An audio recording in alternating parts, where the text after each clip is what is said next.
السلام علیکم۔ آج میں آپ کو ایک بہت ہی پیارا سا ناول سناؤں گی۔ اس ناول کا نام ہے ایک لڑکی چھوٹی سی۔ یہ ناول رائٹر آمنہ اقبال کا ہے اور یہ ناول یوٹیوب پہ بھی موجود نہیں ہے، اور میں کوشش کروں گی کہ یہ ناول میں آپ کو صحیح طریقے سے سنا سکوں، کیونکہ اس ناول کی پرنٹنگ جو میرے پاس ہے وہ اتنی زیادہ اچھی نہیں ہے اور ورڈز اتنا زیادہ سمجھ میں نہیں آ رہے ہیں، لیکن میں پھر بھی کوشش کروں گی کیونکہ میں آپ کو سنا سکوں، کیونکہ پرسنلی یہ مجھے اچھا لگتا ہے اور جو ہے میں کوشش کروں گی کہ میں آپ کو سنا سکوں۔ تو اگر پلیز فرینڈس کوئی غلطی ہو جائے تو پلیز معاف کر دیجیے گا، اور کامنٹ باکس میں ضرور بتائیے گا کہ ناول آپ کو کیسا لگا۔ تو آئیے شروع کرتے ہیں۔ ایک لڑکی چھوٹی سی۔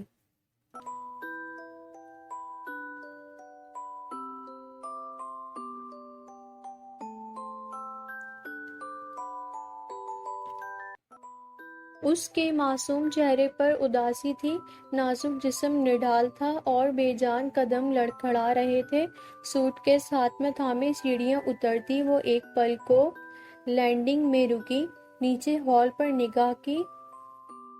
اگبی دروازے کے پاس یا کوٹ میں ملبوس ایک اجنبی کھڑا تھا، کوٹھی کا ہی آدمی تھا شاید۔ سیڑھیوں کے اختتام پر بیرسٹر عرفان احمد سر جھکائے مغفوم کھڑے تھے، اور دور بیرونی دروازے کے قریب رحمت بابا کھڑے آنسو پوچھ رہے تھے۔ باقی کی سیڑھیاں اتر کر وہ باہر کی طرف بڑھی، بیرسٹر عرفان احمد ساتھ ہو لیے۔ رحمت بابا اس کا سوٹ کیس لے کر پیچھے پیچھے چل پڑے۔ پورچ میں کھڑی وہ اپنی خوبصورت اسپورٹس کار کی طرف بڑھی، مگر دوسرے ہی لمحے وہاں کھڑے دو اجنبی اس گارڈ کو وہ اپنی طرف گھورتے دیکھ کر وہ پیچھے ہٹ آئی۔ احساس ندامت سے اس کے چہرے پر زردی امنڈ آئی۔ محرومیت کے خیال سے خوبصورت آنکھوں میں کرب اتر آیا۔ آؤ بیٹی، بیرسٹر عرفان احمد نے شفقت سے اس کا کندھا تھپتھپایا اور اس کے ڈولتے وجود کو سہارا دیتے ہوئے وہ قدرے فاصلے پر کھڑی اپنی کار کی طرف بڑھے۔ میڈم، کچھ دیر قبل ہال میں کھڑا ایک سیاہ سوٹ والا شخص اجلت میں اس کے قریب آیا۔ ابھی مسٹر خان کا فون آیا ہے، وہ آپ سے ملنے آ رہے ہیں۔ مسٹر خان، جو اب اس شہر سے باہر آبادی سے بڑے اس وسیع و عریض محل نما کوٹھی کا مختار تھا، یہاں کے لہلہاتے کھیتوں کا، خوبصورت استبل کا، گولف کورس کا، سوئمنگ پول کا، حتیٰ کہ تمام نوکروں چاکروں کا بھی۔ کوٹھی جو اس کی اور اس کے پاپا کی اپنی تھی، کھیت جہاں وہ اکثر دور تک اپنے گھوڑے پر نکل جایا کرتی تھی، استبل جہاں اس کے نینی تھی، پاپا کے قیمتی گھوڑے تھے، گولف کورس جہاں پاپا اور بیرسٹر انکل گولف کھیلا کرتے تھے، سوئمنگ پول جو خاص طور سے پاپا نے اس کے لیے بنوایا تھا، نوکر چاکر جو اس پر جان دیتے تھے۔ کہہ دیں ان سے میں نہیں مل سکتی۔ اچانک ہی جیسے ہی اس کے بے جان جسم میں جان آ گئی، اس کی آواز تیز سی، لہجہ سختی لیے تھا۔ چند ثانیے قبل کی اپنی ندامت کا رد عمل تھا شاید، اپنی املاک کے یوں چھن جانے کا غصہ تھا غالباً، مگر وہ چل پڑے ہیں تو کیا ہوا؟ کندھے اچکاتے ہوئے وہ آگے نکل آئی۔ پلیز میڈم، وہ آگے بڑھا، وہ آپ سے کچھ ضروری بات کرنا چاہتے ہیں۔ ہر ضروری بات ہماری وکیل کے ذریعے ہو چکی ہے۔ وہ اب بھی کار کی طرف بڑھ رہی تھی۔ پلیز، وہ پہنچنے والے ہوں گے۔ آدمی کا لہجہ التجا لیے تھا، وہ اپنے مالک کا خوف تھا جیسے۔ میں نے کہہ دیا نا، نہیں ملوں گی۔ گاڑی میں بیٹھتے ہوئے اس نے زور سے دروازہ بند کر دیا۔ بیرسٹر عرفان خاموشی سے ڈرائیونگ سیٹ پر بیٹھے۔ بیٹی، اپنا خیال رکھیے گا۔ بہر آئی سی آواز اس کے کانوں میں پڑی۔ یہ رحمت بابا تھے۔ جب سے اس نے آنکھ کھولی تھی انہیں اپنے ارد گرد پایا تھا، ہمدرد، مشفق رحمت بابا۔ وہ پھر اپنی دنیا میں آ گئی، وہ اپنا سب کچھ چھوڑ کر جا رہی تھی، گھر بار، ہمدرد چہرے، مشفق لوگ۔ بابا کھڑکی میں رکھے ان کے جھریوں بھرے ہاتھ پر عقیدت سے اپنا سر جھکائے وہ بڑے ضبط سے بولی، آپ بھی اپنا خیال رکھیے گا۔ بابا نے اس کا سوٹ کیس پچھلی سمت پر رکھا اور گاڑی چل پڑی۔ سفیدی کی دودھیا قطاروں میں سے گزرتی بجری کی سڑک پر چلتی گاڑی مضبوط اجنبی گیٹ کے پاس پہنچی تو نہ چاہتے ہوئے بھی اس نے مڑ کر دیکھا۔ محلاتی شان کی کوٹھی اداس تھی، قد آور درخت مفہوم تھے، ذرہ ذرہ ماتم کنا تھا۔ پھر ہر چیز دھندلا گئی، بھیگ گئی۔ اس نے جلدی سے رخ واپس پھیر لیا، چپکے سے آنسو پوچھ لیے، تمہارے پاپا کی وصیت کے مطابق میں نے تمہارے باہر جانے کے تمام انتظامات مکمل کر لیے ہیں۔ سڑک پر نظر جمائے بیرسٹر عرفان اداسی سے گویا ہوئے، اتوار کی فلائٹ سے تم ان کی منہ بولی بہن کے پاس روانہ ہو جاؤ گی۔ وہ کچھ نہیں بولی، چپ چاپ باہر خلاؤں میں تکتی رہی۔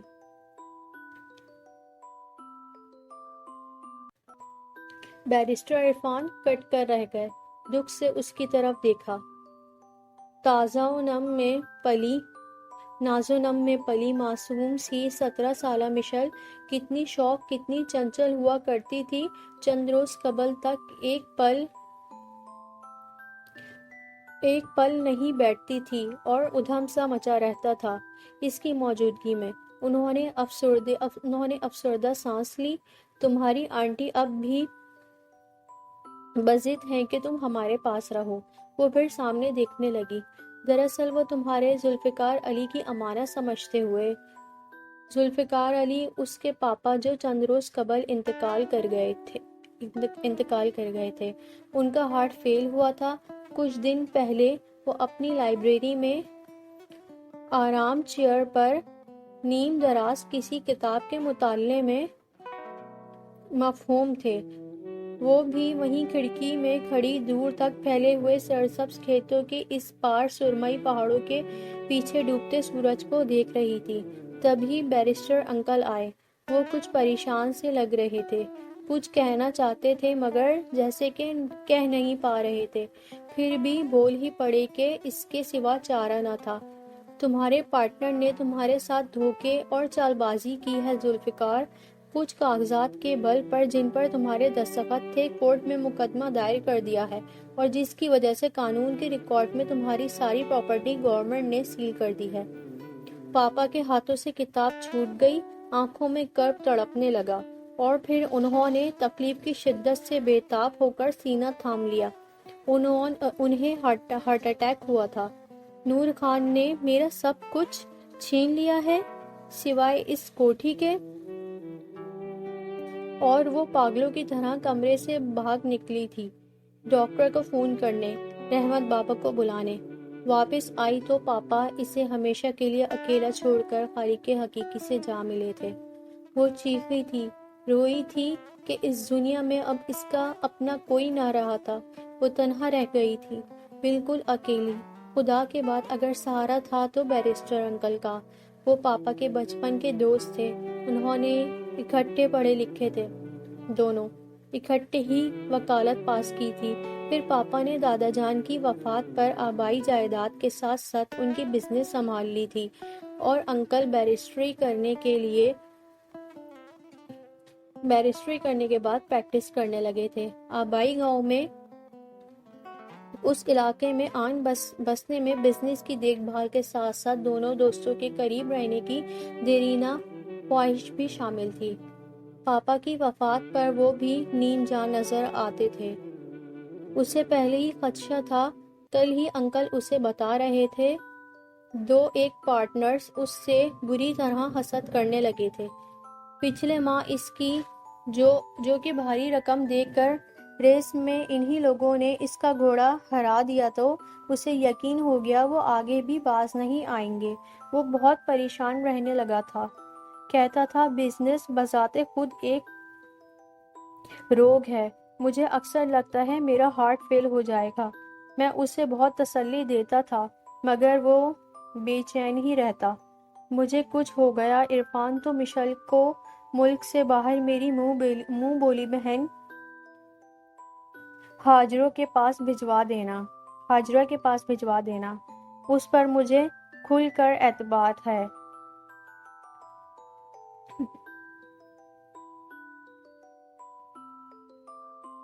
وہ بالکل دولت مند والی نہیں مگر بھروسے والی ضرور ہے۔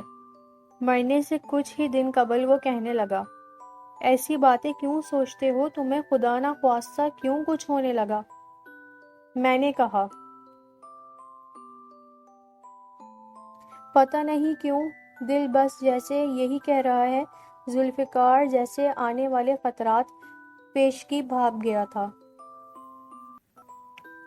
سب ٹھیک ہو جائے گا، تم خواہ مخواہ پریشان ہو رہے ہو۔ میں نے تسلی دینے کی کوشش کی، خدا کرے سب ٹھیک ہو، مگر کچھ ہو گیا تو مشل کو فوراً ملک سے باہر بھیج دینا، ذرا تاخیر مت کرنا۔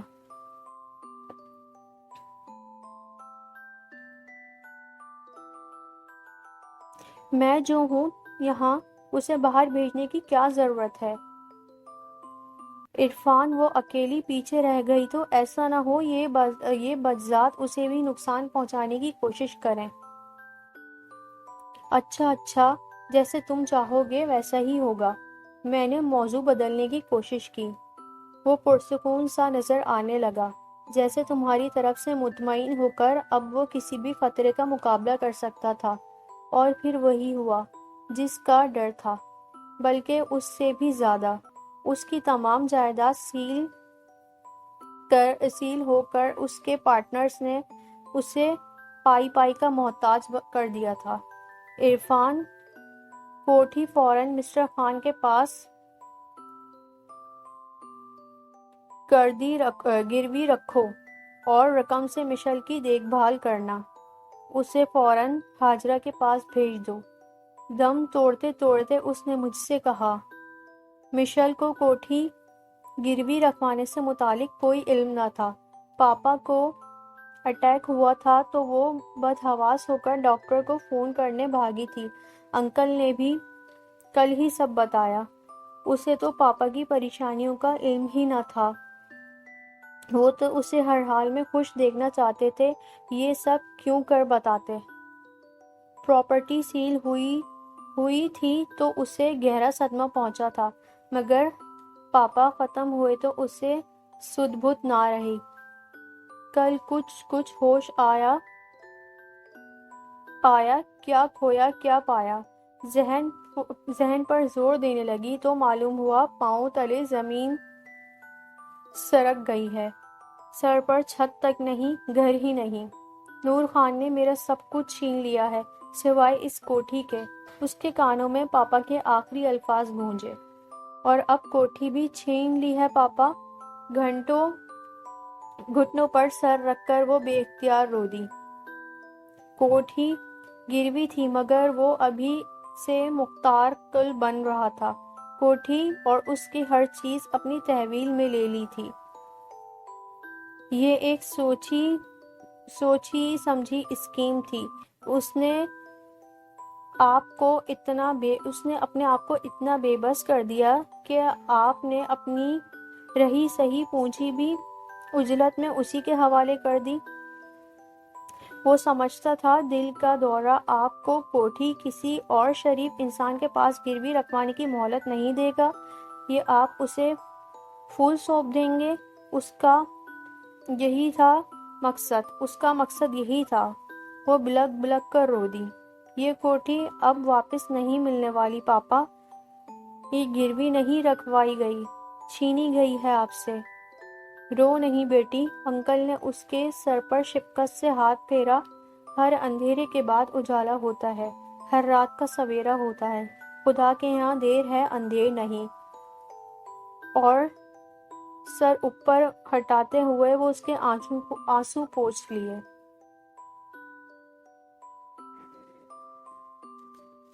جی فرینڈز، یہ تھا پارٹ 1 ایک لڑکی چھوٹی سی کا۔